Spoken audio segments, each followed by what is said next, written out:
Hello class tenth, क्या हाल चाल। Of course सब बढ़िया ही होंगे। चलिए आज हम अपने पढ़ने वाले हैं the chemical equation and the reaction, जो कि हमारा क्लास टेंथ की केमिस्ट्री का पहला चैप्टर है, जो कि बहुत ही इंपॉर्टेंट है क्योंकि आगे जितने भी चैप्टर्स हमारे होंगे वो हल्के से इससे लिंक्ड होंगे। ठीक है, जैसे कि हम इसके माध्यम से उन चैप्टर्स को समझ रहे होंगे। ठीक है, तो स्टार्ट करते हैं। ठीक है, बहुत ही अच्छे अपने सेशन को स्टार्ट करते हैं। पढ़ाई कुछ नहीं पढ़ा है, कोई बात नहीं, पढ़ाने के लिए आ गया हूँ मैं। तो the equation and the reaction chapter का नाम सिंपल सा है। ठीक है, वैसे तो केमिकल रिएक्शन एंड इक्वेशन है चैप्टर का नाम, पर मैंने लिख दिया है उल्टा सीधा, कोई बात नहीं, देख लो। केमिकल इक्वेशन और केमिकल रिएक्शन, जो केमिकल रिएक्शन होता है उसी रिएक्शन को दर्शाते हैं हम केमिकल इक्वेशन के थ्रू। ठीक है, जो कुछ भी हुआ वो हमने मान लो लिख के दर्शाया है, तो उसको बोल देंगे केमिकल इक्वेशन जो हमने लिखी, और जो हुआ उसे बोलेंगे केमिकल रिएक्शन। जो चीज़ हुई उसको लिखते कैसे हैं, केमिकल इक्वेशन की फॉर्म में लिखते हैं, ये याद रखना है। इसी के साथ आगे बढ़ते हैं। सबसे basic and fundamental concept, physical change and the chemical change. Changes दो तरीके के होते हैं। एक मिनट, जो कि आई थिंक मैं तुम्हें बता दूँ कि जो हमारे चेंज होते हैं वो दो तरीके के होते हैं। एक होता है फिजिकल, एक होता है केमिकल।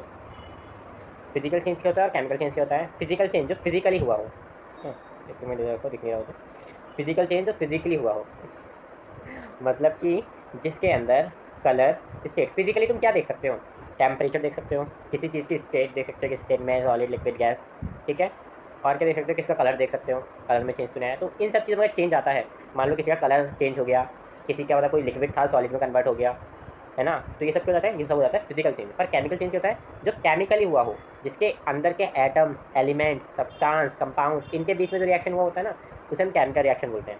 फिजिकल रिएक्शन को हम वापस ठीक कर सकते हैं। अगर मैंने पानी में शुगर मिला दी, मैं उसे वापस ठीक कर सकता हूँ, पर केमिकल चेंज को हम वापस अच्छे से ठीक नहीं कर सकते इतने अच्छे से। ठीक है, चलो ठीक है, समझ आ गया ना। बस इनसे क्वेश्चन जो आते हैं वो क्वेश्चन में कराते हुए चलूँगा मैं। ठीक है, ध्यान रखना।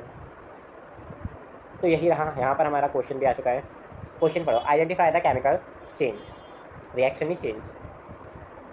मेल्टिंग ऑफ आइस, आइस क्या हो रही है, मेल्ट हो रही है, और क्या है, मिल्क इनटू कर्ड, कर्ड में मिल्क का कन्वर्जेशन होना, मतलब कन्वर्ट होना। ठीक है, अभी मैंने तुम्हें ये जस्ट अभी थिंग बताई थी, मैंने थोड़ा जूम कर लूँ। चेंज में जस्ट मैंने अभी तुम्हें एक थिंग बताई थी कि अगर स्टेट, देखो मैंने अभी यहाँ पर मैं बता दी थी, कलर या स्टेट में चेंज होता है, क्या होता है, फिजिकल चेंज होता है। ठीक है, और देखो ज़रा, और यहाँ पे क्या हो रहा है, स्टेट में चेंज हो रहा है। इसमें क्या हो रहा है, स्टेट के अंदर चेंज हो रहा है, मतलब कि जो हमारा मेल्टिंग ऑफ आइस है, ठीक है, जो हमारा मेल्टिंग ऑफ आइस है वो क्या हो गया, फिजिकल चेंज हो गया। और यहाँ पे क्या पूछा है, chemical change. Chemical change, milk का दही में कन्वर्ट होना। मिल्क दही में कन्वर्ट क्यों हो रहा है, कुछ बैक्टीरिया रिएक्शन करते हैं, उनकी वजह से होता है, बात खत्म। तो सही आंसर क्या हो गया हमारा, किस तरह से करूँ, ये हो गया। ठीक है, मिल्क का कर्ड में कन्वर्ट होना इज़ द केमिकल चेंज। ठीक है, राइट। अब आगे बढ़ते हैं।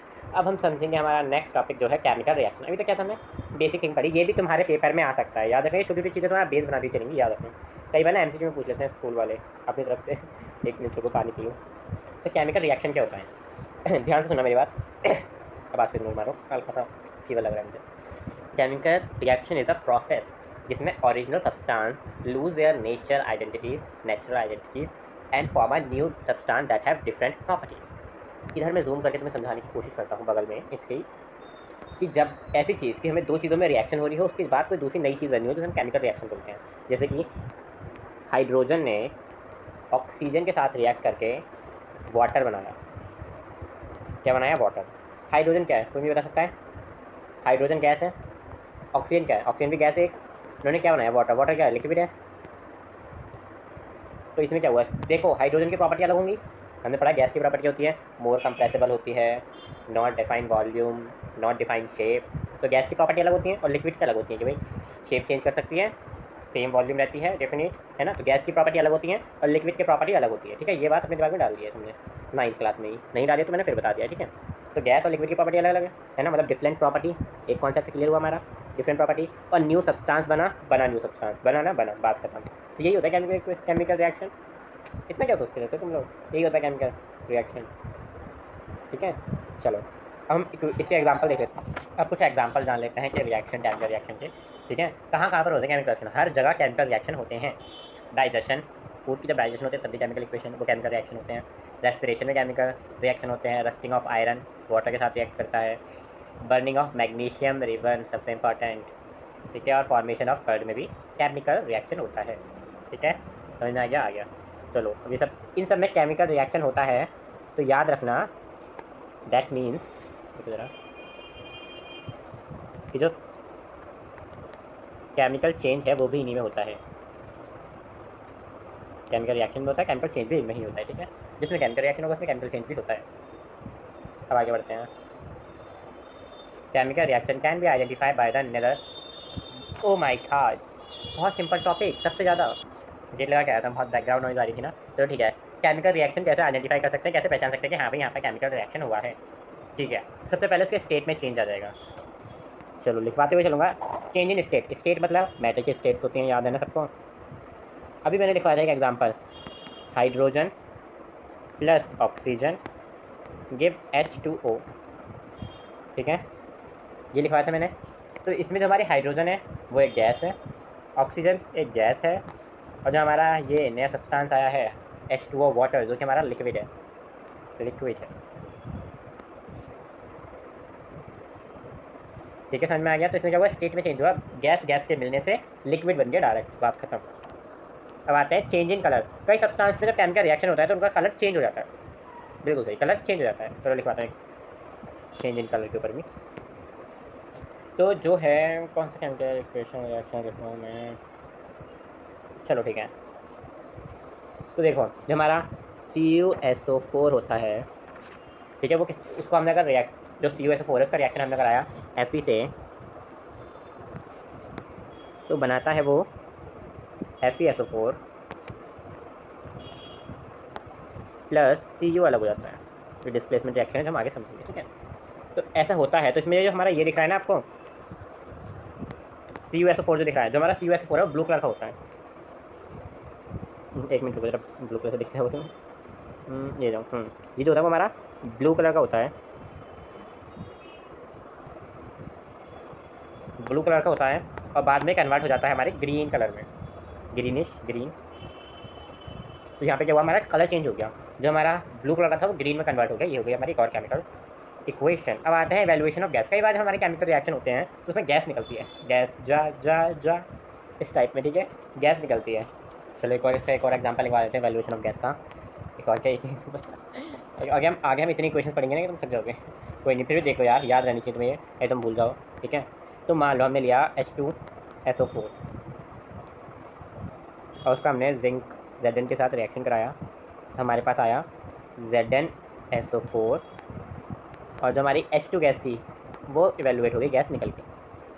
जो साइन हम इवेलुएशन के लिए यूज़ करते हैं, गैस निकल जाता, ठीक है। यहाँ पे क्या हुआ, गैस निकल गई। H2 क्या निकलता है, गैस की फॉर्म में निकलती है, सबको पता है, सबको पता है ना, पता है, ठीक है। अब नेक्स्ट आता है चेंज इन टेम्परेचर। टेम्परेचर में चेंज आ जाता है, टेम्परेचर या तो बहुत ज़्यादा बढ़ जाता है, बहुत ज़्यादा डिक्रीज़ हो जाता है। चलो चेंज इन टेम्परेचर पर आ जाते हैं। तो ये बात हो गई, भीतर भीतर आगे चले बात करूँ तो देख लगे। चलो पढ़ लेते हैं। चलो हम हीट कैसे निकलती है, देखो हीट निकलती भी है, कई बार अंदर भी जाती है, लाइक लेकिन मैंने एग्जांपल ले लूँ लाइम स्टोन का, ठीक है। लाइम स्टोन क्या होता है, CaCO3, याद रखें उसका नाम लाइम स्टोन होता है, लिखा भी दूँगा, ठीक है। जब हम इसको हीट देते हैं ना, या हीट बढ़ाते हैं, ये सिंबल हीट का याद रखना। जब हम हीट बढ़ाते हैं तो ये CaO प्लस CO2 में टूट जाता है, CaO हमारी क्विक लाइन होती है, ठीक है।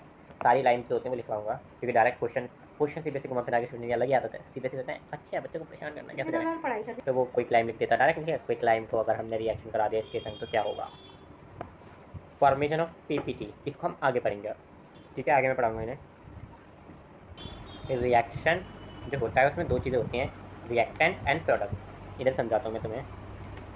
तो रिएक्शन, प्रोडक्ट, रिएक्टेंट, इन सबको समझेंगे। रुको जाओ भाई साहब, पहले हम समझ लेते हैं आप सबके फेवरेट केमिकल रिएक्शन। हम पूछ के समझ चुके हैं कि दो जनों का रिएक्शन हुआ, एक नया प्रोडक्ट बना जिसकी नई डिफरेंट प्रॉपर्टीज़ हैं, ठीक है, नई नई चीज़ें हैं इसके अंदर। तो अब हम करेंगे केमिकल इक्वेशन के बारे में बात, ठीक है। जो हमारा केमिकल रिएक्शन था उसके बारे में हमने बात कर लिया, अब करेंगे केमिकल इक्वेशन के बारे में बात। इक्वेशन ऐसे लिखते हैं, ठीक है।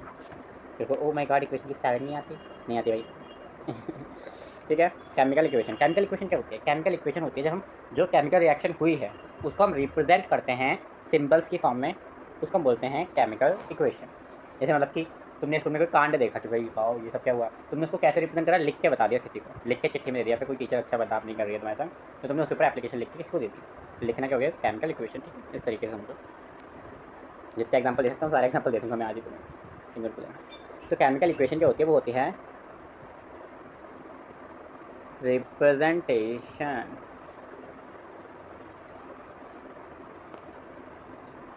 द मेरे को देना तो represent as chemical equation represent as symbol हाँ सिंबल की फॉर्म में रिप्रेजेंट करते हैं और एलिमेंट्स की फॉर्म में रिप्रेजेंट करते हैं। ठीक है, यही क्या होता है हमारी केमिकल फार्मूला कैसे बोल सकते हैं केमिकल फार्मूला। तो केमिकल इक्वेशन जो होती है वो रिप्रेजेंट करे जाते हैं हम सिंबल्स के थ्रू, एलिमेंट्स के थ्रू और केमिकल फार्मूलाज के थ्रू।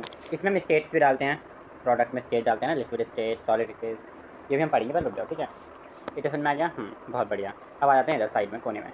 ठीक है, अब मैं यहाँ पर एक इक्वेशन लिख रहा हूँ। ठीक है, इक्वेशन लिखते हैं Mg हमारी मैग्नीशियम रिएक्ट कर रहा है ऑक्सीजन के साथ और हमें दे रहा है मैग्नीशियम ऑक्साइड। अब बताओ, देखो यहाँ पर जो मैग्नीशियम है वो रिएक्ट कर रहा है ऑक्सीजन के साथ। ठीक है, एक मिनट रुको जरा। ठीक है जो हमारा मैग्नीशियम है वो रिएक्ट कर रहा है ऑक्सीजन के साथ। एक मिनट रुको जरा, मैंने पेन से छोड़ दिया। इसमें जो हमारा ये मैग्नीशियम है वो रिएक्ट कर रहा है। ठीक है, रिएक्ट कर रहा है ना। तो जो रिएक्ट करता है उसको हम क्या बोलते हैं? जो रिएक्ट करता है उसे हम बोलते हैं रिएक्टेंट। जो रिएक्ट करता है उसे हम बोलते हैं रिएक्टेंट। और रिएक्टेंट से रिएक्ट करके जो फाइनल चीज़ आती है, जो फाइनल आंसर आता है, जो नया सब्सटेंस आता है, उसे हम बोलते हैं प्रोडक्ट। ठीक है, तो हमारा जो रिएक्शन होता है, मतलब क्या कहते हैं रिएक्टेंट होते हैं, वो किधर लिखे जाते हैं? वो लिखे जाते हैं लेफ्ट हैंड साइड में। और ये मैग्नीशियम जो हो गया ये लिखा जाएगा हमारा राइट हैंड साइड में, right hand side, RHS LHS। ठीक है, आगे समझ में? सिंपल इजी फंडा पीजी। तो जो हमारी केमिकल इक्वेशंस होती हैं उसको हम दो तरीके से लिखते हैं, ये मैं तो बता दूँ। एक होती है वर्ड इक्वेशन, एक होती है केमिकल इक्वेशन। वर्ड इक्वेशन हम मैग्नीशियम लिख देंगे और ऑक्सीजन को ऑक्सीजन लिख देंगे। और हम इसमें केमिकल इक्वेशन समझते हैं जो कैसे लिखी जाती है, सिंपल सी फॉर्म लिखी जाती है ऐसे। ठीक है ठीक है। तो समझ में आ गया? रिएक्टेंट्स क्या होते हैं मेरे को? Substance take part in chemical reaction, जो केमिकल रिएक्शन में पार्ट्स लेते हैं और जो केमिकल रिएक्शन के बाद फॉर्म होते हैं उन्हें हम प्रोडक्ट बोलते हैं। ठीक है, क्लियर है? इतना सबको क्लियर है? ये कोई ज़्यादा महान पहाड़ वाली बात नहीं थी, बहुत सिंपल सी छोटी सी बात है। ठीक है, यहाँ पर भी एक एग्जाम्पल दे रखा है। ये कैसी? Carbon react with oxygen making carbon dioxide. ठीक है, अब आते हैं पीपीटी के ऊपर। एक मेरे को अब आते हैं पीपीटी के ऊपर। पीपीटी क्या होता है मैं ये समझा रहा हूँ, क्योंकि हमने पीछे पढ़ा था कि जब केमिकल रिएक्शन होता है तब पीपीटी फॉर्म होता है। प्रेसिपिटेट रिएक्शन होता है एक तरीके का, जो कि अलग से रिएक्शन में नहीं लिया जाता पर होता है। ठीक है, तो प्रेसिपिटेट को हम पीपीटी बोल देते हैं शॉर्ट फॉर्म में। ठीक है, तो प्रेसिपिटेट रिएक्शन क्या है?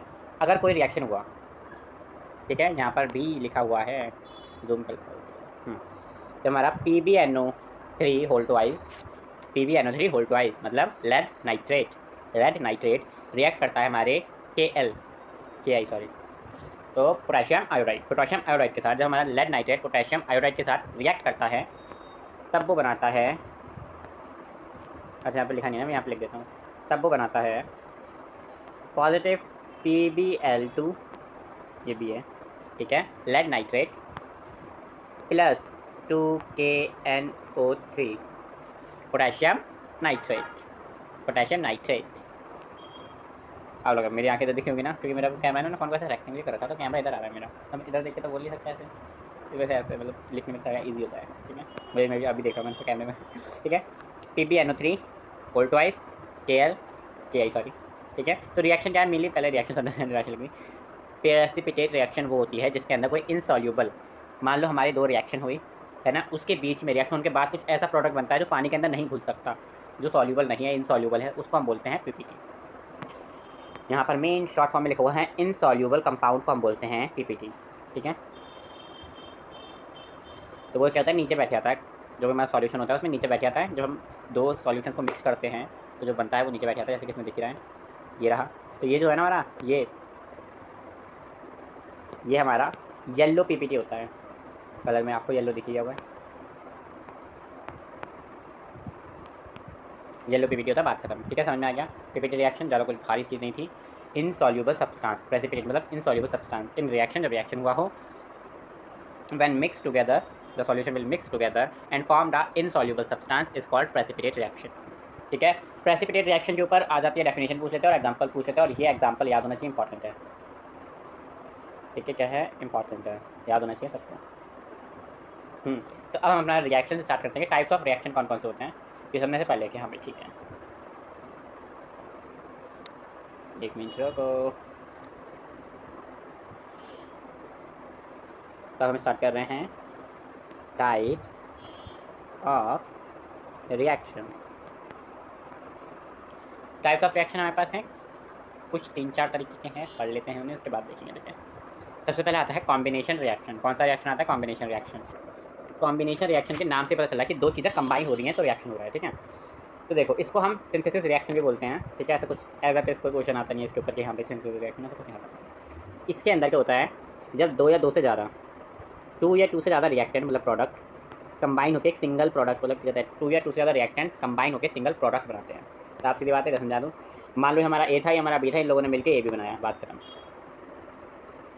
है ना। एग्जांपल दूँ तो मैं, दो चीज़ें मिलकर एक सिंगल चीज़, 2 या 2 से ज़्यादा भी बोल सकते हो, ठीक है, मिलकर एक सिंगल चीज़ बना रही है, उसे बोलते हैं कॉम्बिनेशन रिएक्शन। जैसे कि हाइड्रोजन ने ऑक्सीजन के साथ रिएक्ट करा, वाटर बनाया, H2O सिंपल। दिख रहा है, दिख रहा है, दिख रहा है। कैरेक्टरिस्टिक्स क्या होती हैं, इसकी कैरेक्टरिस्टिक्स क्या होती है, मतलब क्या होता है इस केमिकल रिएक्शन के अंदर, इस कॉम्बिनेशन रिएक्शन के अंदर। तो इसके अंदर जो मेन रिएक्शन होता है वो होता है कि 2 या 2 से ज़्यादा रिएक्टेंट होते हैं। 2 रिएक्टेंट तो कन्फर्म होते ही हैं 100%। सिंगल प्रोडक्ट बनता है, याद रखना। फॉर्मेशन है न्यू बॉन्ड फॉर्म होता है। रिलीजिंग एनर्जी कभी कभी एक्सोथर्मिक होता है, कभी कभी एंडोथर्मिक होता है, कुछ है नहीं, पर मेनली एक्सोथर्मिक। ठीक है, ये एनर्जी रिलीज करता है, ना कि एनर्जी लेता है। मेन ये याद रखना, मेनली ये एक्सोथर्मिक होता है। एक्सोथर्मिक रिएक्शन क्या होते हैं वो समझा देता हूँ मैं पहले। नहीं, पहले सारे रिएक्शन समझ लो, उसके बाद इकट्ठा समझाऊंगा। ठीक है, एक्सोथर्मिक रिएक्शन वो होते हैं जिनमें रिएक्शन होता है ना, उसके बाद हीट निकलती है, हीट एनर्जी रिलीज होती है, उसे बोलते हैं एक्सोथर्मिक रिएक्शन। ठीक है, ठीक है, ठीक है। कैरेक्टरिस्टिक ऐसे पूछी नहीं जाती हैं, बस मैंने ऐसे लिखवा दी थी, ऐसे मन कर रहा था मेरा। आता है एग्जाम्पल के ऊपर, एग्जाम्पल के ऊपर आता है, एग्जाम्पल के ऊपर। बिना एग्जाम्पल के कैसे समझ में आएगा तुम्हें। बर्निंग ऑफ कोल, जब हम कोल को जलाते हैं ना तो उसमें से क्या बनता है, कार्बन डाइऑक्साइड बनती है। हाँ, कई बार सीबीएसई ये चला के भी खेल जाता है, लिख के बता रहा है which of the following is burning of coal reaction. कौन सी इसमें से रिएक्शन है जो बर्निंग ऑफ कोल की रिएक्शन है, तो याद कर लेना। कार्बन डाइऑक्साइड जब कार्बन जो ऑक्सीजन के साथ रिएक्ट करिए कार्बन डाइऑक्साइड बनाता है, ये कौन सा रिएक्शन है, कॉम्बिनेशन रिएक्शन है। हाइड्रोजन वाटर के साथ रिएक्ट करता है तो H2O बनाता है। ठीक है, और ये एक और बहुत प्यारा सा रिएक्शन हमारा आ चुका है, मेरे को बैकग्राउंड को ब्लू कर देता हूँ ना। अब ठीक है, ये हमारा तीसरा रिएक्शन CaO। ये मैंने तुम्हें क्या बताया था, नहीं बताया था क्या, बता देता दोबारा। ये हमारी क्विक लाइम है, क्योंकि सीबीएसई को चुल मच गया तो वो ऐसे वर्ड्स भेजता है कि तुम्हें चुल मचता है, तो वो बोलेगा क्विक लाइम के साथ अगर हमने वाटर का रिएक्शन कराया तो क्या बनेगा, तो बता देना उसे कि स्क्लेट लाइम बनेगी। ये वाटर है और ये क्या हो गया हमारी, ये होगी हमारी स्क्लेट लाइम। अरे गलती हो गई, गलती हो गई, गलती हो गई। ठीक है, तो ये क्या हमारी, ये हमारी स्क्लेट लाइम है, याद रखना, स्क्लेट लाइम।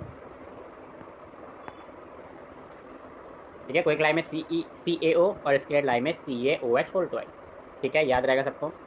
ऐसे क्वेश्चन आ जाते हैं, मैं सच बता रहा हूँ भाई, सुन लिया करो मेरी। तो ये सब कुछ एग्जांपल थे किसके, कॉम्बिनेशन रिएक्शन के, जिसमें 2 रिएक्टेंट मिलकर एक सिंगल प्रोडक्ट बनाते हैं। एक और बहुत ही प्यारा सा चुन्ना सा मुन्ना सा बहुत ही प्यारा सा बॉक्स आ गया। ठीक है, मैंने कहा था ना NCERT के बॉक्स भी उठा के लाया हूँ तुम्हारे लिए। बॉक्स से भी क्वेश्चन आ सकते हैं कभी कभी। A solution of slaked lime produce by the reaction 1 use a white washing ball. एक स्क्लेट लाइम प्रोडक्शन करती है एक रिएक्शन, एक स्क्लेट लाइम से रिएक्शन होता है, ठीक है, होता है, ठीक है। तो उसी रिएक्शन में क्या कहते हैं, वाइट वॉश जो होता है वॉल्स पे लगाते हैं।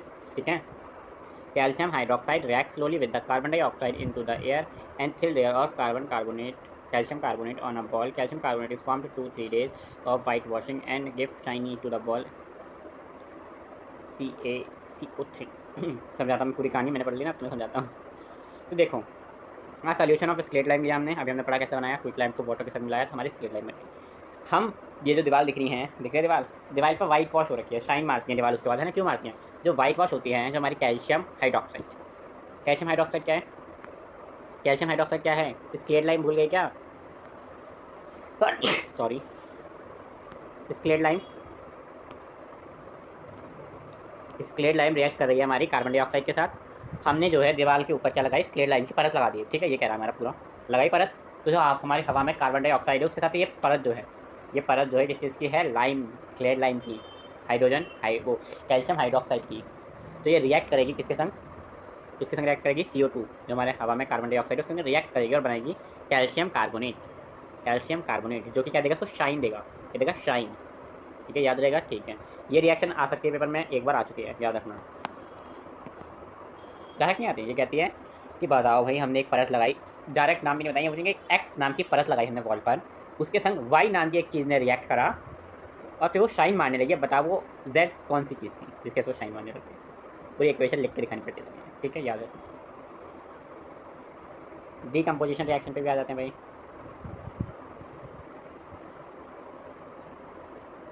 तो डीकम्पोजिशन रिएक्शन, अभी हमने क्या पढ़ा, कॉम्बिनेशन रिएक्शन पढ़ा, बस अब हम पढ़ेंगे डीकम्पोजिशन रिएक्शन। इसके अंदर क्या होता है ना, कॉम्बिनेशन रिएक्शन में क्या था, इतनी तो कॉम्बिनेशन रिएक्शन में क्या था कि दो चीज़ें मिलकर एक बन रही थी, ठीक है, दो चीज़ें मिली एक बन रही थी, है ना। पर यहाँ पर क्या है, एक चीज़ दो चीज़ों में टूट जाती है, समझो। डीकम्पोजिशन रिएक्शन था fundamental concept of chemistry in where a single compound, एक सिंगल कंपाउंड लिया, single compound breaks down into two और मोर सिंपलर सब्सटेंस। एक कंपाउंड दो या दूसरे सिंपलर सब्सटेंस में टूट जाता है। ये इसका जनरल फॉर्मूला।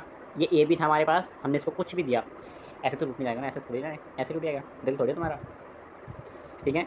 ए भी हमने लिया, उसको हमने रिएक्शन, उसको क्या कहते हैं, मान लो हीट दी और वो ए और बी में टूट गया, यही है बस सिर्फ, ठीक है। कैरेक्टरिस्टिक क्या है, एक सिंगल रिएक्टेंट होता है इसमें, हमने कहा पढ़ा था ना, टू या मोर रिएक्टेंट नहीं, इसमें सिंगल रिएक्टेंट होता है, टू और मोर प्रोडक्ट बनते हैं, ब्रेक डाउन होता है केमिकल बॉन्डिंग का, और ये होता है, ये एंडोथर्मिक होता है। एंडोथर्मिक मतलब ये एनर्जी लेता है कि लाओ मुझे एनर्जी दो तब मैं टूटूंगा। तो हमारा कम्बिनेशन क्या करता था कि वो जब रिएक्ट करता था तब एनर्जी निकालता था, ये एनर्जी लेता है, तो मुझे एनर्जी दो तब मैं टूटूंगा, ब्रेक डाउन होऊंगा, ठीक है। ये रहे इसके एग्जाम्पल कुछ,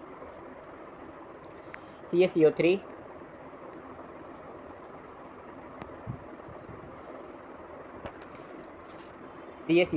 जो कि हमारा क्या है, लाइमस्टोन समझ में क्यों नहीं आता तुम्हें, लाइमस्टोन है। तो ये CaO प्लस कार्बन डाइऑक्साइड में टूट जाता है। CaO हमारी क्विक लाइम है, कार्बन डाइऑक्साइड में टूट गया, ठीक है। ऐसे ये कुछ और रिएक्शंस हैं, ठीक है, वही रिएक्शन है यहाँ पर। ये था हमारा क्या कहते हैं, CuCO3 था हमारा, हमने उसको क्या दी, हीट दे रहे हैं, हम यहाँ से दिख पा रहे हैं, और वो CO और CO2 में टूट गया है, ठीक है। Types of decomposition reaction, 4 type के डिकम्पोजिशन रिएक्शन होते हैं, थर्मल, फोटोलिटिक और इलेक्ट्रोलिटिक। ये जो फोर्थ है ना हमारा कैटालिटिक, ये तुम्हारे सिलेबस में नहीं है, एक्स्ट्रा इन्फॉर्मेशन तुम्हारे लिए, ये लिख देता हूँ इसके ऊपर, एक्स्ट्रा एक्स्ट्रा इन्फॉर्मेशन है ये तुम्हारे लिए, ठीक है। फिर भी थोड़ा सा बता दूंगा मैं, ठीक है। पहले थर्मल के बारे में समझते हैं। थर्मल डिकम्पोजिशन क्या होता है, अगर मैंने कहा कि भाई वो प्रोडक्ट जो है वो टूट रहा है, मैंने कहा वो प्रोडक्ट जो है वो टूट रहा है, ठीक है, मैंने ये कहा कि वो प्रोडक्ट जो है वो टूट रहा है, वो क्यों टूट रहा है, मैंने उस टाइम क्या कहा था, उसमें हीट गई है तो वो टूट रहा है, कहा था, बिल्कुल सही। तो वो हीट के थ्रू टूटा, जो भी रिएक्शन है, मान लो जो भी चीज़ है, अगर वो हीट के थ्रू टूट रही है, हमने हीट दी उसमें तब वो टूट रही है, तो हम उससे बोलेंगे थर्मल डिकम्पोजिशन रिएक्शन, ठीक है। तो यहाँ पे देखो 2FeSO4, ठीक है, फेरस सल्फेट, ठीक है, लिया हमने, यहाँ पर हमने उसको हीट करा, ये हीट का सिंबल होता है, हीट किया, Fe2O3 और SO2 और SO3 निकले इसमें से, ठीक है, फेरिक ऑक्साइड F2O3, ठीक है, ये सब निकल गए। तो यहाँ पर देख सकते हो तुम कि एक कंपाउंड 3 कंपाउंड के अंदर टूटा है, 3 कंपाउंड के, ठीक है। तो ये क्या हुआ, थर्मल डिकम्पोजिशन हुआ। Decomposition is carry by the heat, अगर ये लोग टूट रहे हैं किससे, हीट की मदद से, तो थर्मल डिकम्पोजिशन, बात खत्म, ज़्यादा बताने की जरूरत है नहीं। ग्रीन कलर में होता है, रेड ब्राउन कलर का हो जाता है, कलर भी याद करने की जरूरत है। अब यहाँ पर हमने लिया लाइमस्टोन, CaCO3 होता है, इसको भी हमने दी हीट, तो CaO प्लस CO2 में टूट गया, खत्म था थर्मल डिकम्पोजिशन। अब आते हैं नेक्स्ट जो कि हमारा इलेक्ट्रोलाइटिक डिकम्पोजिशन। इलेक्ट्रोलाइटिक डिकम्पोजिशन वो डिकम्पोजिशन जो इलेक्ट्रिक करंट की वजह से हो रहा है, उसे इलेक्ट्रोलाइटिक डिकम्पोजिशन बोलते हैं। जो इलेक्ट्रिसिटी की मदद से हो रहा है उसे इलेक्ट्रोलाइटिक डिकम्पोजिशन बोलते हैं, याद रखना, कैरी बाय इलेक्ट्रिसिटी। एक मिनट रुको जरा। तो यहाँ पर हमने क्या लिया है, 2H2O। अब तुम ये सोचो कि यहाँ पर 2 क्यों लगा है, हमें तो H2 पढ़ा था, 2H2O कहाँ से आ गया, ये आगे समझाऊंगा, ये क्या बैलेंसिंग है, ये आगे मैं समझाऊंगा क्यों आया, मैं बताऊंगा, तुम बैलेंस एग्जाम्पल क्या है समझाऊंगा। तो जो रिएक्शन पहले इसको छोटा करूँगा। कैरी वाइट किए जाते हैं इलेक्ट्रिक करंट से। इलेक्ट्रिक करंट से अगर कोई हो रहा है तो उसे हम बोलते हैं इलेक्ट्रिसिटी डिकम्पोजिशन। यहाँ पर वाटर को हमने इलेक्ट्रिक करंट दिया तो क्या हुआ, H2O2 निकला इसमें से। ये देखो, तो ये देखो, ये पूरा सिस्टम होता है। ऐसा हमने ये रख लिया प्लास्टिक मग, ठीक है। उसमें हमने 2 रॉड लगाई, एक अनॉड होती है हमारी पॉजिटिव, कैथोड होती है हमारी नेगेटिव। ये रबर स्टॉप लगा, इसमें पानी भर दिया हमने। जैसे ही इलेक्ट्रिसिटी स्विच ऑन करा, इलेक्ट्रिसिटी दी, है ना, पानी का वेपोरेशन हुआ, और हमारी जो ऑक्सीजन है, हमारी ऑक्सीजन कहाँ पर आ गई, पॉजिटिव जगह पे अनोड पे, और हाइड्रोजन आ गई नेगेटिव कैथोड पे। क्वेश्चन आ जाता है कई बार कि अगर हमने इलेक्ट्रिकेटिंग करा वाटर का तो अनोड पे क्या आएगा और कैथोड पे क्या आएगा। तो याद रखना, अनोड पे आएगी ऑक्सीजन, कैथोड पे आएगी हाइड्रोजन। लो, इसके क्वेश्चन भी लेकर आया हूँ मैं तुम्हारे लिए, देखो। चलो क्वेश्चन करने की कोशिश करो, ठीक है। चलो करते हैं। इन इलेक्ट्रोलिसिस ऑफ वाटर वाटर का इलेक्ट्रोलिसिस करा। पहला क्वेश्चन है, name the gas collect at cathode and anode.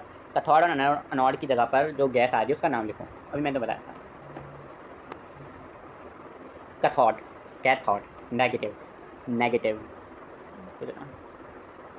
Negative पे आती है हमारी H2 hydrogen gas, anode positive मतलब O2, ठीक है। H2 गैस और O2 गैस। नेक्स्ट क्वेश्चन पढ़ते हैं। The why is volume of one gas collected at one electrode in double of anode. Why because मैं डी का लिख रहा हूँ यहाँ पर। ये जो हमारी दोनों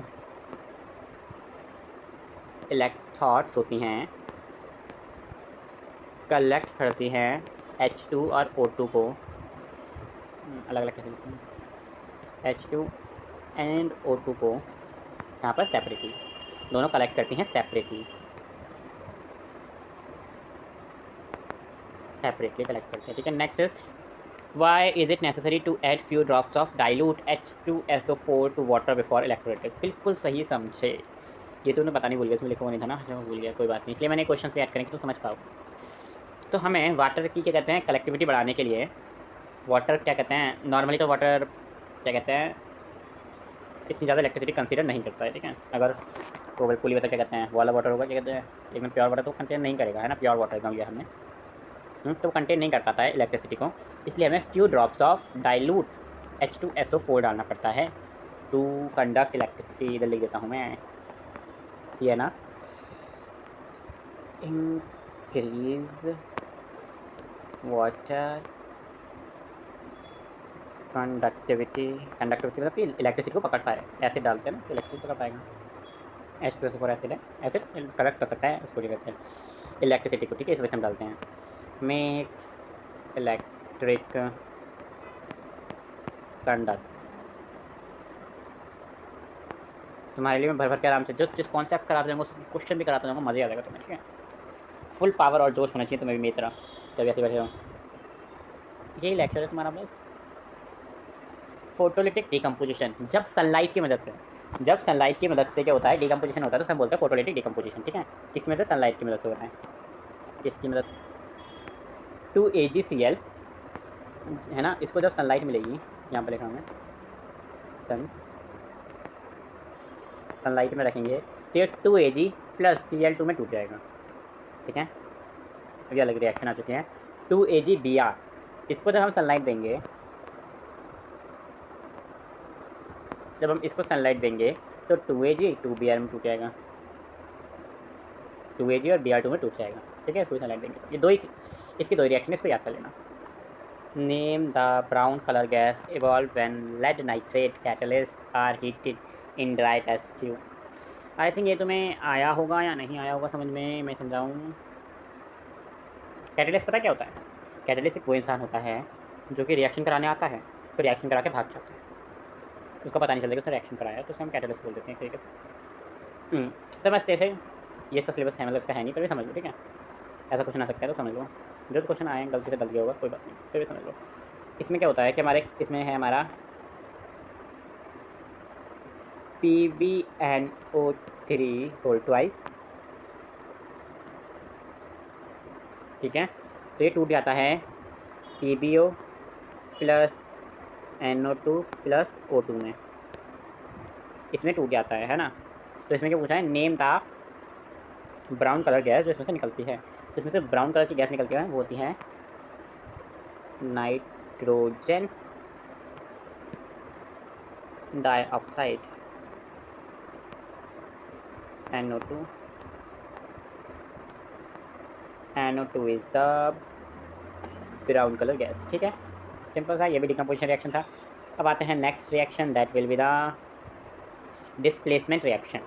डिकम्पोजिशन रिएक्शन सबको क्लियर हो चुका है। 3 तरीके के रिएक्शन पर डिकम्पोजिशन रिएक्शन में। थर्मल डिकम्पोजिशन, जब डिकम्पोजिशन हीट में से हो। इलेक्ट्रिक डिकम्पोजिशन, जब डिकम्पोजिशन इलेक्ट्रिसिटी की मदद से हो। और फोटोलिटिक डिकम्पोजिशन, जब सनलाइट की मदद से हो। ठीक है, अब आते हैं displacement decomposition, displacement reaction, sorry displacement reaction पे आते हैं। जुबान लटका जाती है, बहुत देर से बोल रहा हूँ। तो डिस्प्लेसमेंट रिएक्शन जो होता है ना, it is a chemical reaction जिसमें जो मोर रिएक्टिव एलिमेंट होता है वो लेस रिएक्टिव एलिमेंट को डिस्प्लेस कर देता है। मतलब जिसके अंदर ज़्यादा पावर है ना, वो कम पावर वाले इंसान को हटा देता है वहाँ से। जैसे कि तुम्हारी एक्स ने तुम्हें हटा दिया। मजाक सीरियसली मत जाना बच्चों। हाँ, मतलब इस तरीके से समझाते हैं। मान लो, हाँ सिजुका ले लेते हैं, नॉन से मैं सिजुका जो कहने वाला हूँ। ठीक है, सिजुका और नोबिता साथ में थे। फिर आया सुनियो, जिसका बहुत पैसा था, बहुत हाईली रिएक्टिव था वो सुनियो, है ना। सुनियो आया, सुनियो ने नोबिता को हटा दिया, नोबिता लेस रिएक्टिव था। अब नोबिता और सिजुका टूट गए हैं, कौन बचा सुनियो और सिजुका। ठीक है, इधर समझो। FeCuSO4 को जब हमने लिया है ना, तो इसमें जो था Fe जो था ना, वो Cu से ज़्यादा रिएक्टिव था, ये हाई था, है ना। और ये Cu जो था ये हमारा लेस था। तो इसने क्या करा, FeSO4 बना लिया और Cu जो था हमारा लेस रिएक्टिव को अलग छोड़ दिया। अभी समझ, अब तुम नहीं समझोगे हमें कैसे पता चलेगा कौन सा एलिमेंट लेस रिएक्टिव है, हाई रिएक्टिव है। इसके लिए है हमारे पास रिएक्टिविटी सीरीज। ये देखो, करीना ने कार मांगी ऑल्टो ज़ेन फरारी, फिर भी है क्यों मिली सिल्वर और गाड़ी। पढ़ाई कभी ऐसे तुमने? Potassium, sodium, calcium, magnesium, aluminium, zinc, iron, lead, hydrogen, copper, mercury, silver, gold. जैसे जैसे नीचे जाते जा रहे हैं,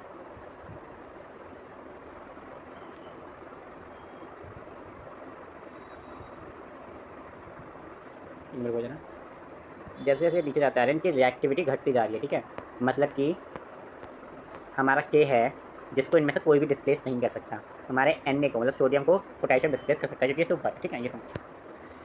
अब type of displacement reaction out of syllabus है, बट हम पढ़ेंगे थोड़ा सा, मैं दिमाग में घुसेगा ये, थोड़ा सा ईजी हो जाता है। ठीक है,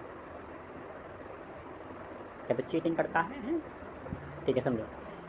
तो मेटल डिस्प्लेसमेंट क्या होता है, जब एक metal displace a metal to a compound, एक कंपाउंड में से एक मेटल दूसरे मेटल को डिस्प्लेस कर देता है, उसे हम बोलते हैं मेटल डिस्प्लेसमेंट। ये हमने लिया जिंक, CuSO4 लिया, इसमें जो करा जिंक ने Cu को हटा दिया, क्योंकि जिंक Cu है इसमें, हाँ, जिंक Cu से ऊपर है, देख लो। ठीक है, इस वजह से आते हैं नॉन मेटल डिस्प्लेसमेंट, जिसमें एक नॉन मेटल दूसरे नॉन मेटल को हटा देता है, जिसमें हमने लिया Cl2 + Na2Br। ठीक है, ये बैलेंस इक्वेशन है, जिसमें क्या करा, हमारे Br2 को हटा दिया और NaCl बन गया। ठीक है, क्यों बना, क्योंकि Br लेस रिएक्टिव था, Na ज़्यादा रिएक्टिव। देख सकते ऊपर है वो। Metal to non metal displacement, एक जिस ये क्या सा रिएक्शन होता है, इसमें क्या होता है, जो मेटल है वो डिस्प्लेस कर देता है नॉन मेटल को। ठीक है, जैसे कि MgH2, तो इसमें क्या करा, हाइड्रोजन को हमने हटा दिया और Mg को ला दिया, MgO बन गया और H2 निकल गई गैस। ठीक है, देखो ऐसा कुछ नहीं कि याद करना, नहीं, तुम्हें बस क्या याद करना है कि भाई हाँ, मेटल जो एक मेटल को डिस्प्लेस कर सकता है, नॉन मेटल को डिस्प्लेस करता है, पर मेटल नॉन मेटल को डिस्प्लेस कर सकता है। ठीक है, अगर वो ज़्यादा रिएक्टिव है तो। ठीक है, समझ में आ गया ना तुम्हें? ये सी डेफिनेशन याद नहीं कि non metal displace metal compound from it half नहीं करनी, सीधे सीधे पागल नहीं है कि ऐसे कुछ करेगा, ऐसे कुछ देगा। ठीक है, ये याद नहीं करना, मैंने एज अ इन्फॉर्मेशन दिया एक्स्ट्रा, तुम समझ लो, तुम्हारे काम आ सकती है। डबल डिस्प्लेसमेंट रिएक्शन, मतलब स्लाइड डाल दी, क्या स्किप करें, है ना, आगे आएगी तो स्किप कर देंगे, इसमें वीडियो शॉर्ट बनाते हैं, 1 शॉट कर रहे हैं, फिर जाता हूँ मैं, इसमें लाइव करते हैं। डबल डिस्प्लेसमेंट रिएक्शन, इसमें क्या होता है, अब इसमें समझा, इसमें क्या होता है ना, इसमें 2 आयन्स आपस में डिस्प्लेस हो जाते हैं भाई, ऐसे क्या देख रहे हो, डिस्प्लेस हो जाते हैं। जैसे कि मान लेते हैं, किसका एग्जांपल, डोरेमोन वो देखते हैं, उनका बता दें तुम्हें, है ना। सिमचैन देखते हो तुम लोग, सिमचैन देखते हो, सिमचैन में आई चैन, इधर समझाने की कोशिश करते हैं, जो हमारी आई चैन है, आई चैन सही लिखा ना मैं, आई चैन प्लस इन चैन है ना, और मान लो शॉर्ट में समझ लो ना, मसाओ प्लस नैनी है, और फिर क्या होता है इसमें डबल डिस्प्लेसमेंट होता है, नैनी जो चली जाती है वो किसके पास चली जाती है, सिंचैन के पास, मसाओ चला जाता है आई चैन के पास। तो क्या हो गया, नैनी सिंचैन हो गया, तो नैनी सिंचैन हो गया और आईचैन मसाव हो गया, ठीक है। बस यही था। तो मैं जब अब दो बंदे बंदे सबने आपस में अपने बंदे बंदे बदल लिए, ये समझ लो, ठीक है। अब इधर समझने की कोशिश करो, इधर समझोगे तो और अच्छे समझ में आएगा। दो कंपाउंड है पास Na2SO4 और एक है BaCl, एक मिनट, Cl2 सॉरी, BaCl2 एक है ना, और एक है Na2SO4, ठीक है ठीक है ठीक है। अब क्या करा, इनके बीच में हुआ रिएक्शन, ठीक है। बेरिलियम क्लोराइड और हमारा सोडियम सल्फेट के बीच में हुआ रिएक्शन। तो इसमें क्या हुआ, NaCl बन गया और BaSO4 बन गया। क्या हुआ, BaSO के पास चला गया, बी ओ सॉरी Ba ने SO4 ले लिया, Cl ने Na ले लिया, ये हो गया इसमें, ठीक है। चेंजिंग ऑफ आयन समझ लो, ठीक है। और इसमें जो BaSO4 होता है ना, वो हमारे क्या होता है, वो तो हमारा PPT white PPT precipitate reaction की इक्वेशंस याद कर लेना, प्रेसिपिटेट रिएक्शन की, सभी प्रेसिपिटेट रिएक्शन की। अब तुम समझोगे अरे डबल डिस्प्लेसमेंट रिएक्शन में तो पीपीटी बन गया, ओ माय गॉड। तो ये समझ लो कि हर डबल डिस्प्लेसमेंट रिएक्शन में पीपीटी नहीं बनता, it is not a double displacement reaction. आहा, एक और बहुत ही कीमती चीज़, अभी तक मैं तुम्हें सारे के सारे चुप गए सारे नज़ारे है क्या बात हो गई, बहुत गालियाँ मैंने, ठीक है। चलो, अभी तक मैं तुम्हें सारे रिएक्शन समझा चुका हूँ, डिस्प्लेसमेंट, डबल डिस्प्लेसमेंट, कॉम्बिनेशन और डिकम्पोजिशन, ठीक है। कॉम्बिनेशन दो प्रोडक्ट का मिलना, डिकम्पोजिशन दो प्रोडक्ट का टूटना, थर्मल से टूटे, इलेक्ट्रिसिटी से टूटे, फोटोलिटिक से टूटे, ठीक है। डिस्प्लेसमेंट रिएक्शन जिसमें more reactive element less reactive element को डिस्प्लेस कर देता है। डबल डिस्प्लेसमेंट रिएक्शन जिसमें आयंस का चेंज कर लेते हैं बिटवीन द कंपाउंड्स, ठीक है। कंपाउंड के बीच में आयंस का चेंज कर लेते हैं। अब आ जाती है balancing. Balancing is most important. Balancing क्यों इंपॉर्टेंट है, हम क्यों कर रहे हैं इक्वेशंस को बैलेंस, क्यों कर रहे हैं हम, क्योंकि हमारे पास एक लॉ आया था, law of conservation of mass, जो कि हमने 9th में पढ़ा था कि mass neither be created nor be destroyed, ना कभी क्रिएट होगा ना कभी डिस्ट्रॉय होगा। हाईलाइट कर देता हूँ मैं खास तुम्हारे लिए कि ना ही मेरा क्रिएट हो सकता है ना ही डिस्ट्रॉय हो सकता है। इस वजह से हम बैलेंसिंग करते हैं। सबसे पहली बार क्वेश्चन आ सकता है हम बैलेंसिंग क्यों करते हैं, तो इस वजह से करते हैं, ठीक है। क्या होती है बैलेंसिंग, आइए सुन लो। जैसे कि मान लो कि तुमने पढ़ा था ना, इसी रिएक्शन को लेकर चल रहा हूँ मैं तब से। इसमें तुम देख रहे हो दो ही ऑक्सीजन है, दो ही हाइड्रोजन, पर बचा यहाँ पे कितना, दो ऑक्सीजन एक हाइड्रोजन। ये तो अनफेयर है, ये तो अनफेयर है ना। हमने कहा था कुछ भी हो जाए, चाहे कुछ भी हो जाए, मौत ही मतलब कुछ भी हो जाए, है ना।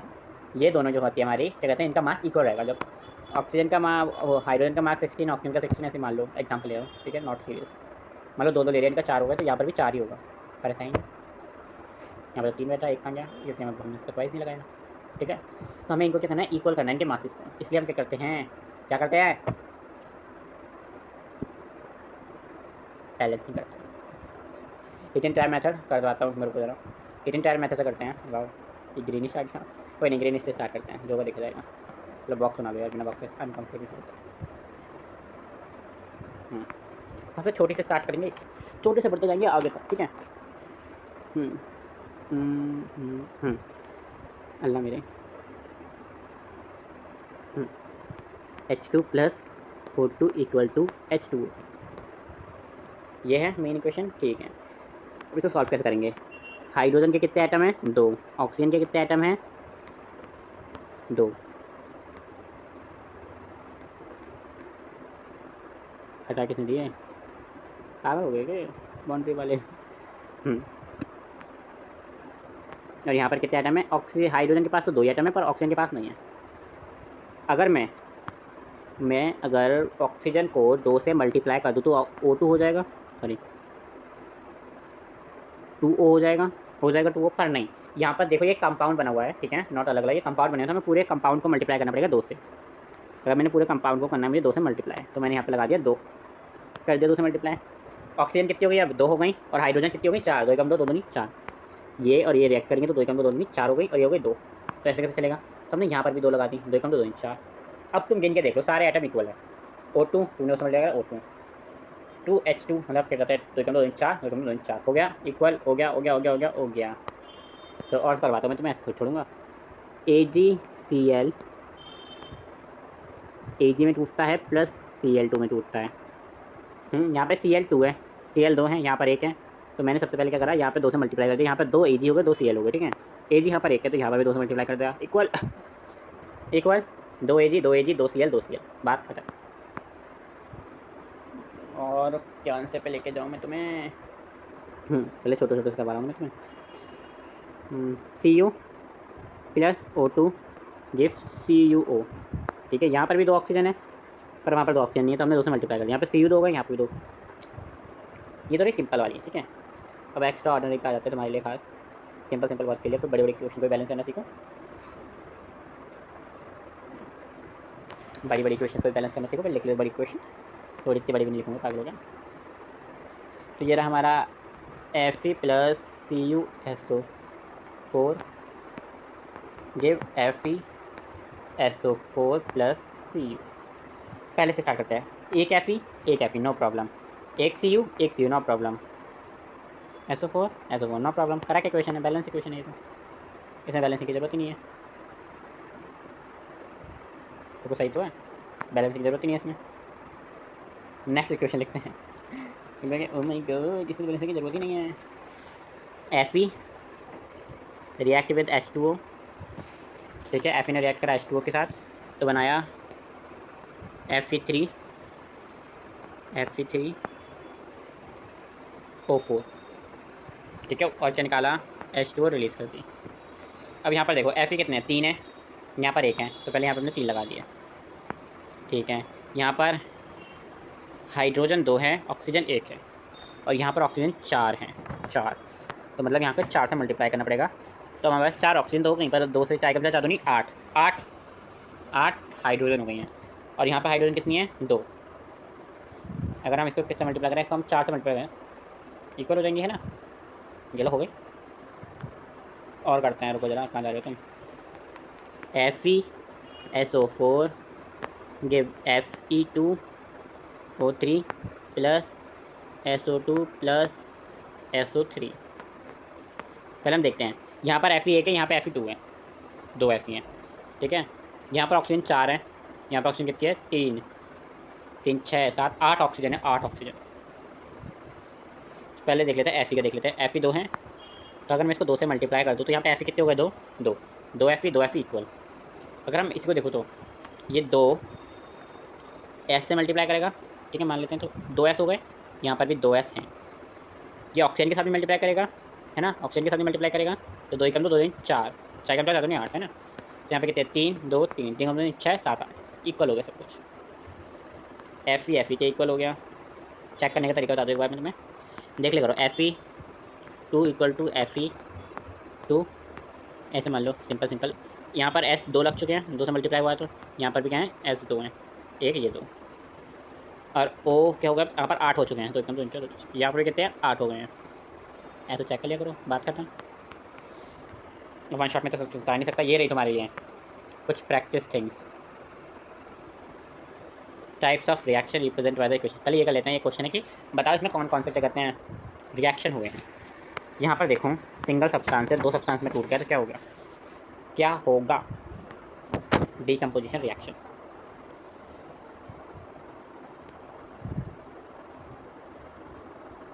डीकम्पोजिशन, ठीक है। अभी बताओ कौन सा डीकम्पोजिशन है, थर्मल है, साफ पता चल रहा है, हमने करा था ये पीछे, थर्मल। नेक्स्ट है CaO2 मिलते हैं, CO2 बन गया, बताओ CO2 Ca plus O2 CaO बन गया, ठीक है। तो ये क्या हो गया हमारा, कॉम्बिनेशन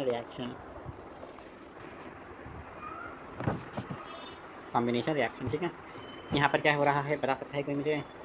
इस PV ने Cu को डिस्प्लेस कर दिया, क्या हो गया, डिस्प्लेसमेंट, ठीक है। नेक्स्ट इज, ये इन 3 के अंदर टूट गया, तो हमने करा है ये डीकम्पोजिशन।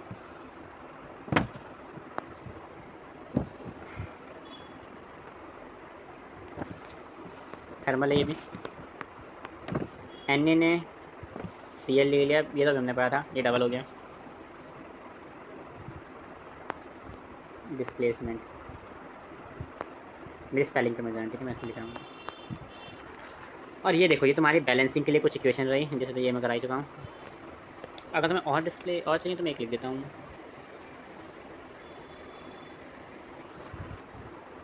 एक और ये ले लो, Mg रिएक्ट करती है ऑक्सीजन के साथ, बनाती है MgO। अब इसको कर ही लोगे, छोटी सी है ना, करके देखना, आती है, याद रखना। MCQ में आए फॉर्मेट में वैसा है, पर आती ज़रूर है, किसी न किसी में मिड टर्म में आ जाएगी, फाइनल में आ जाएगी, आएगी ज़रूर, क्या आएगी ज़रूर, क्या आएगी ज़रूर, बैलेंसिंग। एक और इस चैप्टर से तो आउट ऑफ है, अगले चैप्टर में इसको पढ़ेंगे, पर अब इसमें थोड़ा सा इंट्रो ले लेते हैं, ठीक है। Neutralisation reaction. न्यूट्रलाइजेशन रिएक्शन वो रिएक्शन होता है जिसमें एसिड पढ़ा है ना, एसिड एंड बेस रिएक्ट करते हैं और सॉल्ट और वाटर बनाते हैं, नमक और वाटर बनाते हैं। ये इसमें लिखा हुआ है, फॉर एग्जाम्पल लिखवा लेता हूँ मैं तुम्हें, लाइक ये Na2CO3 लिया मैंने, ठीक है। Na2CO3 एक बेस है, ठीक है। इसका रिएक्शन मैंने कराया HCl के संग, ये हमारा एसिड है, तो ये इसको नमक बनानी है, तो हो गया NaCl, ठीक है। और साथ में निकाल दिया इसने वाटर, प्लस इसमें से कार्बन डाइऑक्साइड भी निकलती है, ठीक है, सही है। हाँ, ऐसे रिएक्शन करते रहो, ठीक है। जैसे रिएक्शन होता है, इसमें नमक बन गई है, एसिड रिएक्ट कर चुका है बेस के साथ, ठीक है। एक्सोथर्मिक एंडोथर्मिक रिएक्शन, समझो एंडोथर्मिक रिएक्शन बहुत easiest and simplest reaction. Exo out, exit, मतलब एक्सोथर्मिक रिएक्शन वो रिएक्शन होते हैं जिसमें एनर्जी निकलती है as a form of heat और लाइट के फॉर्म में एनर्जी निकलती है, रिलीज होती है, एनर्जी रिलीज होती है, निकलती है केमिकल रिएक्शन, बाहर निकलती है, ठीक है, ठीक है। इसके एग्जांपल भी दे रखे हैं, burning of candle, rusting of iron, ठीक है, इन सब में निकलती है। पर मैं वैसे क्या कहते हैं, in the form of chemical equation भी लिखवा देता हूँ एक reaction. Burning of natural gas लिख लेते हैं, ठीक है। CH4 react with O2 give CO2 plus H2O, balance खुद कर लेना, प्लस हीट भी निकलती है इसमें, ठीक है। बैलेंस करके लिखा होगा एग्जाम में, मैं यहाँ पे लिखने बैलेंस तुम्हें करना होगा तुम्हारा। अब आता है एंडोथर्मिक रिएक्शन, अंदर आ रहा एंडोथर्मिक रिएक्शन, जिसको कराने के लिए ही हमें हीट की जरूरत होती है, डिकम्पोजिशन बताया था ना मैंने। एग्जाम्पल मेल्टिंग ऑफ आइस हो गया, वेपरेशन ऑफ वाटर हो गया, फोटोसिंथेसिस हो गया, ठीक है। जिसको कराने के लिए क्या लिखा होगा तुम्हारे लिस्ट में, वही हमारा लाइमस्टोन वाला रिएक्शन, CaCO3 लिया हमने, ठीक है। हीट डाली, हीट जो किस में टूट गया, CaO क्विक लाइम में प्लस CO2 में टूट गया, ठीक है। इसमें क्या, इसमें एनर्जी एब्जॉर्ब हो जाती है, फिर हमने हीट दी, वो हमें दिख रही है, निकलती हुई नहीं दिखेगी, ठीक है। समझ में आ गया। Endothermic endo reaction, exothermic light का बाहर आना, वो हीट का बाहर जाना, एक्सोथर्मिक, एंडोथर्मिक हीट का अंदर आना। एक और बहुत ही प्यारा सा question, by respiration consider as a exothermic reaction, बताओ जल्दी जल्दी, किसी ने नहीं कराया, मुझे लगता है यूट्यूब पर ऐसे आज पास देख लो, कराया हो तो हम पता नहीं, ऐसा किसी को बोल सकते हैं। फिर भी मैं तुम्हें बोल बहुत चिंतित क्वेश्चन लाया, करो जल्दी, करो करा नहीं, मैं बात करो जरा, ठीक है। पहले तो इसकी इक्वेशन लिख लेते हैं, C6H12O6, ये तो फोटोसिंथेसिस की रिएक्शन करके आए हुए हैं, बैलेंस तो खुद करो, CO2 प्लस H2O, ये इसकी रिएक्शन होती है। इसमें क्या लिखा है, why respiration consider exothermic reaction, बहुत ही सिंपल क्वेश्चन था यार। एक्सोथर्मिक रिएक्शन क्यों बोलते हैं, क्योंकि एनर्जी रिलीज करता है, बस ये लिखना था, release is energy in the form of heat, याद कर लेना इसके रिएक्शन और बैलेंस करके जरूर लिख के जाना, लिखना ही मतलब टॉप में तो कर ही लेना यार, प्रैक्टिस हो जाएगी। 1 नंबर की आती है तुम्हारे, 1 नंबर से 4 हो जाएगा, बोर्ड एग्जाम वाले बच्चों पढ़ लो। लास्ट में कुछ पता है हमारा, मुझे बहुत कुछ पता है मेरा, तो लंबा चैप्टर लग रहा है तुम्हें, ये नहीं लग रहा ना, खुद की पढ़ा मैं रहा हूँ, लगना भी नहीं चाहिए। ऑक्सीडेशन, दो तरीके के रिएक्शन और पढ़ने में ना, ऑक्सीडेशन रिएक्शन और रिडक्शन रिएक्शन। ऑक्सीडेशन रिएक्शन, कोई भी सब्सटेंस अगर ऑक्सीजन को गेन करता है, ऑक्सीजन को गेन करना और हाइड्रोजन को लूज करता है, उसमें बोलते हैं ऑक्सीडेशन रिएक्शन। देखो हाइड्रोजन कहाँ पर आती है, ठीक है। समझ लो, जो भी रिएक्शन में अगर हाइड्रोजन लूज होगी और ऑक्सीजन गेन होगी तो हम बोलेंगे ऑक्सीडेशन रिएक्शन। जैसे कि ये हमारे पास एक रिएक्शन है, Cu plus O2 give CO, इसमें ऑक्सीजन क्या हुई है, ऑक्सीजन हुई है ऐड, तो ये क्या हो गया, ऑक्सीडेशन रिएक्शन, ठीक है। अब मैं एक और रिएक्शन लिखवाता हूँ तुम्हें, बैलेंस तुम करोगे, Fe plus H2O give Fe3O4 plus H2। यहाँ पर तुमने साफ साफ दिख रहा है, वरना मैं दिखा देता हूँ, ये ऑक्सीजन जो है यहाँ पर क्या हुई है, ऐड हुई है, यहाँ पर ऑक्सीजन ऐड हुई है, ऑक्सीजन, और जो हमारी हाइड्रोजन है वो रिलीज हुई है, वो रिड्यूस हुई है, ठीक है। लूज लिख देता हूँ ना, ऐड लूज, रिड्यूस लिखना, लूज हुई है, लॉस हुई है, लूज ही लिखूँगा तुम्हें, लूज हुई है, ठीक है। ऐड हुई लूज हुई, ठीक है, समझ में आ गया ऑक्सीडेशन। अब रिडक्शन पे आता है, बिल्कुल इसका उल्टा है रिडक्शन। ऑक्सीजन का लूज होना और हाइड्रोजन का गैस होना, वो हाइड्रोजन का गेन होना, इस कॉल्ड रिडक्शन रिएक्शन। कैसे, इधर देखिए, CuO प्लस H2 के संग रिएक्शन कराया, Cu प्लस H2O। H2O में क्या हुआ है, सॉरी यहाँ पर क्या है, Cu के पास O2 है और यहाँ से वो क्या हो गई, लूज़ हो गई है और यहाँ पर आके ऐड हो गई है। अब हो गई है, इसमें तो ऑक्सीजन ऐड भी हो रही है, लूज़ भी हो रही है। तो हमेशा एक और चीज़ मैं तुम्हें बता दूँ, reduction plus oxidation is redox reaction होते हैं। जब भी कहीं पर भी अगर रिडक्शन हो रहा है तो ऑक्सीडेशन भी होगा, ऑक्सीडेशन हो रहा है तो रिडक्शन भी होगा, दोनों साथ में होते हैं, कभी सिंगल सिंगल नहीं होते हैं, याद है। यहाँ पर मैं दिखाऊँ तो तुम्हें, यहाँ से तो क्या हो गया, लॉस हो गई ना ऑक्सीजन, यहाँ पर देखो तो यहाँ से भी ऑक्सीजन लॉस हो गई, ठीक है। तो हमेशा याद रखना, ऑक्सीडेशन एंड रिएक्शन दोनों साथ में होते हैं। कई बार पूछ लेता है ऑक्सीजन और रिएक्शन अलग अलग बताओ, तो तुम्हें सब डेफिनेशन लिखकर बतानी पड़ेगी। एक सब्सटेंस अगर ऑक्सीजन को गिरा देता है, लूज कर देता है और हाइड्रोजन को गेन कर लेता है, तो वो रिडक्शन हो जाता है। और ऑक्सीडेशन ऑक्सीजन को गेन करना और हाइड्रोजन को लूज करना, ठीक है। तो मेरा बता दो क्या तो बता बोलो, oxidation reduction, redox reaction. Redox reaction क्या होता है, जब ऑक्सीडेशन और रिडक्शन दोनों साथ में हो जाते हैं, तो रिडॉक्स रिएक्शन। इधर देखो, CuO H2 के साथ मिला, ठीक है, यहाँ से ऑक्सीजन का रिडक्शन हुआ, ऑक्सीजन हट गई तो हो गया रिडक्शन। यहाँ पर हाइड्रोजन को हमारे ऑक्सीजन मिल गई तो क्या हो गया, ऑक्सीडेशन। दोनों साथ में होते हैं तो हम बोलते हैं रिडॉक्स रिएक्शन, या मेरे साथ में ही होते हैं। ऑक्सीडेशन है रिडक्शन एजेंट, बड़ी ही प्यारी चीज़ है। इससे एक क्वेश्चन आता है, बच्चा हो जाता है fully confuse. A substance that bring out the oxidation, जो सब्सटेंस ऑक्सीडेशन करने में हेल्प कर रहा है और रेडिएशन में जो बिना रेड्यूस करने में हेल्प कर रहा है। जैसे कि इधर दिखाओ जरा,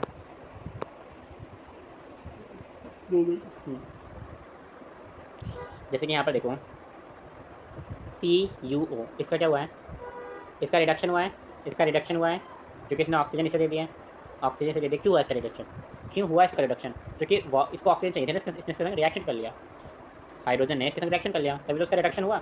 तो ये हो गई हमारी ऑक्सीडेशन एजेंट। ये समझो, सिंपल सा फंडा बता रहा हूँ, जो रिड्यूस हो रहा है वो ऑक्सीडेशन एजेंट है और जो ऑक्सीडाइज हो रहा है वो रिड्यूसिंग एजेंट है, रिड्यूसिंग एजेंट है। सिंपल सा फंडा, क्या बताया मैंने, जो ऑक्सीडाइज हो रहा है, ऑक्सीडाइज हो रहा है तो वो कौन है, ऑक्सीडाइज हो रहा है तो रिडक्सिंग एजेंट, रिड्यूस हो रहा है तो ऑक्सीडाइज एजेंट। यहाँ पर देखो H2 क्या हो रहा है, ऑक्सीडाइज हो रहा है, तो ये क्या हो गया, रिडक्शन एजेंट। इससे ऑक्सीजन लूज हुई है तो ये क्या हो गया, ये रिड्यूस कर रहा है तो ये क्या हो गया, ऑक्सीडाइज एजेंट शॉर्ट फॉर्मेशन। ये देखो, ये लूज़ कर रहा है, H2O क्या कर रहा है, अपनी ऑक्सीजन लूज़ कर रहा है, वो H2O अपनी ऑक्सीजन लूज़ कर रहा है। अगर ये लूज़ कर रहा है तो मतलब क्या कर रहा है, रिडक्शन कर रहा है, रिडक्शन कर रहा है तो ये क्या हो गया, oxidation reaction, oxidation agent, sorry oxidation agent. और वहीं पर Fe को क्या कर रहा है, ऑक्सीजन मिल दिया, ऑक्सीडाइज हो रहा है वो, है ना, ऑक्सीडाइज हो रहा है तो ये क्या हो गया, ये हो गया रिड्यूसिंग एजेंट,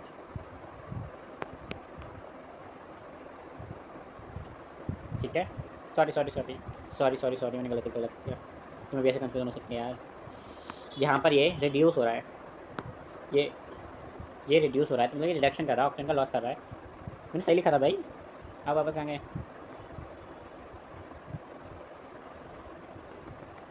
मैंने सही लिखा था। ये क्या हो रहा है, ये क्या कहते हैं, रिड्यूस कर रहा था, ये हो गया ऑक्सीडाइज एजेंट, और ये क्या हो गया, रिड्यूसिंग एजेंट, ठीक है। तो सिंपल सी बात समझ में आई, अगर कोई भी सब्सटेंस ऑक्सीडाइज हो रहा है मतलब कि क्या वो अपने अंदर से हाइड्रोजन हटा रहा है या ऑक्सीजन गेन कर रहा है ना, तो वो ऑक्सीडाइजिंग जो कर रहा है, जो सब्सटेंस हो रहा है वो क्या होगा रिड्यूसिंग एजेंट, और जो रिड्यूस कर रहा है वो हमारा ऑक्सीडाइजिंग एजेंट। कुछ कर लेते हैं क्वेश्चन। गिव रीज़न, हमें रीज़न देने हैं। Silver chloride is stored in a dark coloured bottle, तो silver chloride is stored in a dark coloured bottle, क्यों करते हैं हम इसको स्टोर, आंसर लिख देते हैं। तो भाई हम इसको स्टोर इसलिए करते हैं in a dark coloured bottle because he quickly, क्योंकि ये क्विकली रिएक्ट करता है विद लाइट, कि लाइट के साथ क्विकली रिएक्ट करता है एंड अपनी प्रॉपर्टीज़ को लूज़ कर देता है, लूजिंग इट्स प्रॉपर्टी। इस वजह से हम इसको डार्क कलर में स्टोर करके रखते हैं। Copper vessel losing shine when export in air, air में अगर हम उसको खोल देते हैं कॉपर वेसल्स को तो ये अपनी शाइन क्यों लूज़ कर देते हैं? क्योंकि जो हमारा कॉपर होता है ना, कहाँ गया, जो हमारा कॉपर होता है वो ऑक्सीडाइज हो जाता है, ऑक्सीडेशन परफॉर्म करता है, ठीक है, जो कि CO2 के संग रिएक्ट कर लेता है, में रिएक्शन कर लेता है ये CO2 के संग, रिएक्शन कर लेता है ये CO2 के संग, है ना। और ये कहता है अपने ऊपर एक ग्रीन सी लेयर बना लेता है, ठीक है, ग्रीन कोटिंग ऑन कॉपर हमें दिखती है, कॉपर के ऊपर ग्रीन कलर की कोटिंग हो जाती है, ठीक है। अब पढ़ते हैं iron displace copper from copper sulphate solution. क्यों कर भाई, इसके लिए क्या रीज़न देना है, तुम्हें पता क्या रीज़न देना है?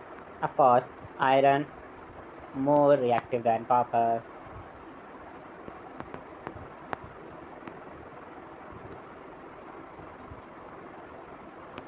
इसलिए तो डिस्प्लेस करता है। क्यों करता है डिस्प्लेस? क्योंकि मोर रिएक्टिव होता है, बात खत्म। Corrosion and rancidity there are up last topics. भाई साहब तुम्हारा एक चैप्टर 1 शॉट में खत्म होने वाला है, कॉन्ग्रेचुलेशन करो। मैं से ना एडिट करके 2x और लगा कहते हैं 1.3x पे देखूंगा लगा के, तुम बाद में जाओ तो 2x कर सकते हो, तुम्हें अच्छे समझ में आ जाएगा, छुट्टी रही थोड़ी है ना, ठीक है। चलो कोरोजन देखते हैं। कोरोजन क्या है? It is process is a metal, जब अगर मेटल क्या कहते हैं, अगर कोई मेटल जो है हमारा मेटल है वो एयर मॉइस्चर या केमिकल के कॉन्टैक्ट में आ जाता है ना, केमिकल कॉन्टैक्ट में आ जाता है तो उससे रिएक्ट करके अपने ऊपर एक क्या कहते हैं एक लेयर बना लेता है, अपना खराब कर लेते हैं, जैसे हम बोलते हैं कोरोजन। देखो अगर rusting of iron is corrosion, rusting of iron, corrosion कुछ नहीं होता, बस वही rusting of iron is corrosion. क्योंकि जो हमारा काला आयरन है, हमारा मेटल है, जो हम उसको अगर हम मॉइस्चर में रखेंगे तो ऑक्सीजन के संग रिएक्ट करके आयरन क्या होगा, हमारा ऑक्सीडाइज हो जाएगा, ठीक है। कोरोजन के कुछ एग्जाम्पल होते हैं, जैसे आयरन, रस्टिंग ऑफ आयरन होता है ना, ठीक है। एक तो ये हो गया रस्टिंग ऑफ आयरन, क्योंकि होता है ना एक ब्लैक कलर की कोटिंग आ जाती है, सिल्वर अगर मॉइस्चर में रहे तो ब्लैक कलर की कोटिंग आता है उसके ऊपर, देखोगा तुमने मम्मी की चैनें काली हो जाती है, देखोगी ना वही। और अगर और कई बार ग्रीन कोटिंग आ जाती है ऑन द स्पॉट कॉपर, अगर पड़ गया है ना कॉपर के ऊपर ग्रीन कोटिंग आ जाती है, सेम, ठीक है। ये कोरोजन का एग्जाम्पल हो गया था। रैंसिडिटी, कोरोजन से बचा क्यों जाए ये तो, अब प्रॉब्लम है तो सॉल्यूशन भी तो होना चाहिए ना, प्रॉब्लम है ये तो एक है ना। इसका सॉल्यूशन क्या होगा? सॉल्यूशन होगा कि हम करा लें कार्बोनाइजेशन, है ना, पेंट करके रख दें उनके ऊपर, पेंटिंग कर सकते हैं, ऑयलिंग कर सकते हैं, जो भी चीज़ें मेटल की, कार्बोनाइजेशन कर सकते हैं,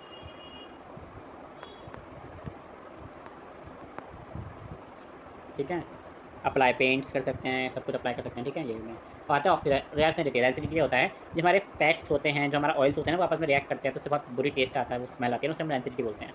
कैसे आती है? तुम समोसे लेके आए हो, अगले दिन देखोगे या फिर 3-4 घंटे बाद देखोगे उसमें से अजीब सी आग लग जाती है ना, क्यों होना है? क्योंकि उसके अंदर फैट्स और जो ऑयल होते हैं ना वो आपस में बाहर निकलने लग जाते हैं, तो रिएक्ट कर जाते हैं सब मसाले वगैरह से, इस वजह से तुम्हें यही समझो तुम, ठीक है। यहाँ पर मैंने डेफिनेशन लिख रखी है। रैंसिडिटी कुछ नहीं होती, वो जो चीज़ें खराब हो जाती है ना, सड़ जाती हैं, उन्हें बोलते हैं रैंसिडिटी एक तरीके से, ठीक है। इसे हम बचा के सकते हैं। तुमने चिप्स के पैकेट के अंदर नाइट्रोजन गैस देखी है ना, जिससे जितना चिप्स नहीं होता ज़्यादा गैस होती है उसके अंदर, है ना। एक तो वो तरीका है, गैस भर दो, ठीक है। दूसरा है रेफ्रिजरेटर, हमारे फ्रिज में रख दो भैया, फ्रिज में रखते हैं ना, रखते हैं और स्टोर कर दो एयर टाइट कंटेनर में, एयर आ ही नहीं पाए, ठीक है।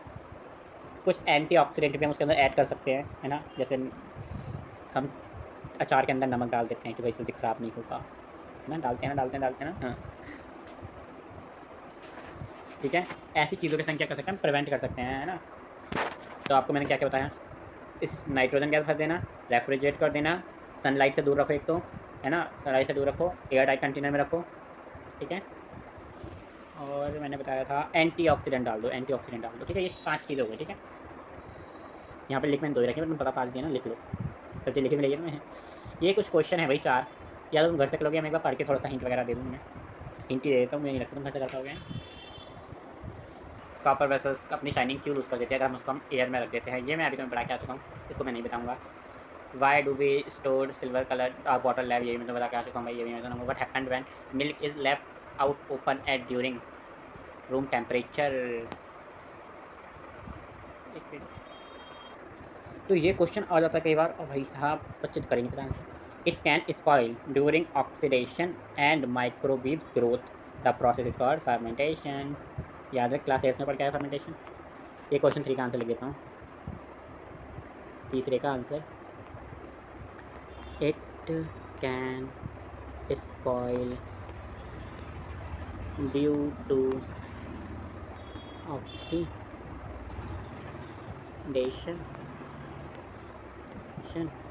And micro bulb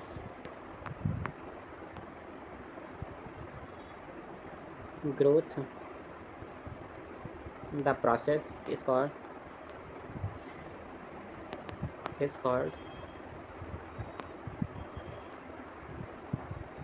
fermentation.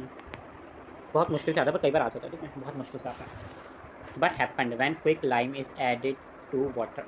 क्या होगा जब हम क्विक लाइम का वाटर में मिला देंगे? ये तो सबसे हलवा क्वेश्चन है. 100 बार मैं तुम्हें क्विक लाइम, स्क्लेड लाइम, सिसकी लाइम, फलाना की लाइम, ढिमकाना की लाइम बता चुका हूँ. ये नहीं होगा तो तुम देखना स्क्लेड लाइम बन जाएगी, है ना. तो यहाँ पर कोने में थैंक यू कहने से पहले तुम्हें सारी स्क्लेड लाइम, फ्लेयर लाइम वगैरह की लाइम सब लाइम बता देना. पहले हम बताते हैं लाइम स्टोन. लाइम स्टोन क्या होती है? CaCO3 होती है. क्विक लाइम Ca होती है. और क्या बचता है हमारा? हाँ, स्क्लेड लाइम. स्क्लेड लाइम CaOH ट्वाइस होती है. ये 3 है. Thank you for watching. I hope तुम सबको बहुत ही ज़्यादा मज़ा आया होगा. तुम्हारा कॉन्फिडेंट पीक लेवल पे होगा. मैंने जो क्वेश्चन दिया वो करना, एक बार पढ़ लेना बस. मैं कहूँगा कि PPT में आपको टेलीग्राम पे डाल दूँगा. PPT एक बार देख लेना आराम से. डेफिनेशंस हैं जो रटनी नहीं है, कुछ भी मैंने सबको समझा दिया है, ठीक है. केमिकल रिएक्शन की इक्वेशन जैसे डेफिनेशन पूछते नहीं है, रिएक्शंस पूछते हैं. मैं बताते जा रहा हूँ कि कौन कौन सी रिएक्शन आएगी, उसको लगाते चलो टिक मार्क, ठीक है. नोट्स बनाते चलो. अपने नोट्स नहीं बनाए हैं तो कोई बात नहीं, मैं ये PPT आपको टेलीग्राम पे डाल दूँगा, उससे बना लेना. शॉर्ट नोट्स बनाना, शॉर्ट नोट्स माइंड में अप्लाई, ठीक है. Thank you for watching. Take care, bye bye. अब हम मिलते हैं नेक्स्ट चैप्टर में एक और धमाकेदार वीडियो के साथ, ठीक है. Bye bye.